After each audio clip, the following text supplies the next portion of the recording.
बेटे और रूह पाक के नाम से। खुदावंद के ज़िंदा और जलाली कलाम में से आज हम पढ़ेंगे तकवीन बाब 29। याकूब का ब्याह। और याकूब सफ़र करके मशरकी लोगों के मुल्क में जा पहुंचा, और उसने नज़र की और देखा कि मैदान में एक कुआं है, और कुएं के नज़दीक भेड़ों के 3 गल्ले बैठे हुए हैं, क्योंकि वो उसी कुएं से गल्लों को पानी पिलाते थे। और कुएं के मुंह पर एक बड़ा पत्थर धरा था, और जब गल्ले वहां जमा होते तब वो पत्थर को कुएं के मुंह के ऊपर ढलकाते और गल्लों को पानी पिलाकर उस पत्थर को उसकी जगह पर फिर रख देते थे। तब याकूब ने उससे कहा, ए भाइयों, तुम कहाँ से हो? वो बोले, हम हरान से हैं। फिर उसने पूछा कि तुम नाहूर के बेटे लाबिन को जानते हो? वो बोले, हम जानते हैं। उसने पूछा, क्या वो खैरियत से है? वो बोले, खैरियत से है। और देख, उसकी बेटी राहील भेड़ों के साथ वो चली आती है। और वो बोला, दिन हनूज बहुत हैं और भेड़ों के बाहम जमा करने का वक्त नहीं। तुम भेड़ों को पानी पिलाकर चराई पर ले जाओ। और वो बोले, हम यूं नहीं कर सकते, जब तक कि सारे गले जमा ना हों। तब पत्थर कुएं के मुंह से ढलकाया जाता है और हम भेड़ों को पानी पिलाते हैं।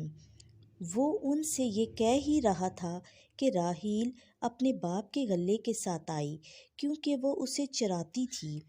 जब याकूब ने अपने मामू लाबिन की बेटी राहील को और अपने मामू लाबिन के गले को देखा, तो वो नज़दीक गया और पत्थर को कुएं के ऊपर से ढलकाया और अपने मामू लाबिन के गले के पानी पिलाया। और याकूब ने राहील को चूमा और बुलंद आवाज़ से रोया। और याकूब ने राहील से कहा कि मैं तेरे बाप के भाई और रिफ़का का बेटा हूँ। वो दौड़ी और अपने बाप को खबर दी।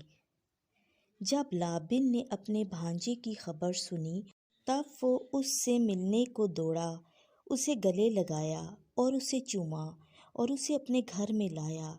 और याकूब ने लाबन से ये सारा अहवाल बयान किया। और लाबिन ने उससे कहा कि सचमुच तू मेरी हड्डी और मेरा गोश्त है। और वो 1 महीने उसके यहाँ रहा। तब लाबिन ने याकूब से कहा, इसलिए कि तू मेरा भाई है, क्या तू मुफ्त में मेरी खिदमत करेगा? सो मुझे बता कि तेरी उजरत क्या होगी। और लाबिन की 2 बेटियां थीं। बड़ी का नाम लैया और छोटी का नाम राहिल था। लैया की आंखें कमज़ोर थीं, पर राहील खूबसूरत और खुश शक्ल थी। याकूब राहील पर फरिश्ता था। सो उसने कहा कि तेरी छोटी राहील के लिए मैं 7 वर्ष तेरी खिदमत करूँगा। लाबिन बोला, उसकी निस्बत कि मैं उसे किसी और को दूँ, ये बेहतर है कि तुझे दूँ। सो तू मेरे यहाँ रह। चुनाचे याकूब 7 वर्ष तक राहील के लिए खिदमत करता रहा, पर उसकी मोहब्बत के सबब से उसे वो थोड़े से दिन ही मालूम हुए। और याकूब ने लाबिन से कहा, मेरी बीवी मुझे दे ताकि मैं उसके पास जाऊं, क्योंकि मेरे दिन पूरे हुए। तब लाबिन ने सब लोगों को बुलाकर शादी की ज़ियाफ़त की। और रात के वक्त उसने अपनी बेटी लैया को उसके पास भेजा, और वो उसके पास गया। और लाबिन ने अपनी लोंडी ज़ुल्फ़ा अपनी बेटी लैया के साथ दी, ताकि उसकी लोंडी हो। जब सुबह हुई तो उसने देखा कि वो लैया है। तब उसने लाबिन से कहा, तूने मुझसे ऐसा क्यों किया? क्या मैंने राहील के लिए तेरी खिदमत नहीं की? फिर तूने किस लिए मुझे दगा दिया? लाबिन ने कहा, हमारे मुल्क में दस्तूर नहीं कि छोटी को पहलोठी से पहले ब्याह दें। इसका हफ्ता पूरा कर, और तेरी और 7 वर्ष की खिदमत के लिए जो तू मेरे पास करेगा, हम उसे फिर तुझे देंगे। याकूब ने ऐसा ही किया और उसका हफ्ता पूरा किया। तब उसने अपनी बेटी राहील को भी उसे ब्याह दिया। और लाबिन ने अपनी लोंडी बिल्हा अपनी बेटी राहील को दी कि उसकी लोंडी हो। तब याकूब राहील के पास भी गया और राहील को लैया से ज़्यादा प्यार करता था। तब और 7 बरस लाबान की खिदमत की।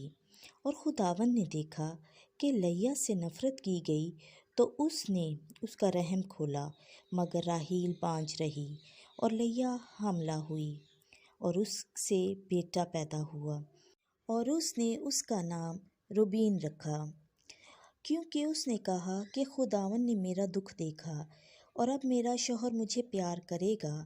और वो फिर हामला हुई और उससे बेटा पैदा हुआ और वो बोली कि खुदावंद ने सुना कि मुझसे नफ़रत की गई, इसलिए उसने मुझे ये भी बख्शा।